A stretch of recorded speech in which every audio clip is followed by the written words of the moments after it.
Ani gabbe Yemmunitti yaadu takka dhaabbe bareedduu fuudhuu koota mangabbe Yemmunitti yaadu takka dhaabbe shiqirqirii waliin ammangabbe Sanuutintu gabbaay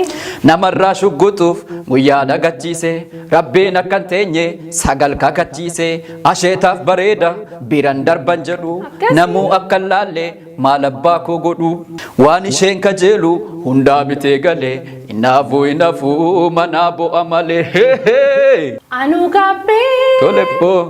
Anu gabbe Sanu maal argite gabbite Anu gabbe Yemmunitti yaadu takka dhaabbe jaarsuma waliinuu har'an gabbe Yemmunitti yaadu takka dhaabbe gitintiraa waliin anu gabbe Wayyoo carraaqoo dagaa yaafira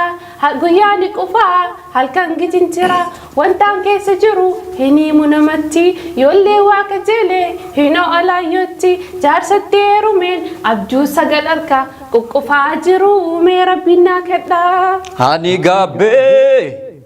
Ani gabbe Yemmunitti yaadu takka dhaabbe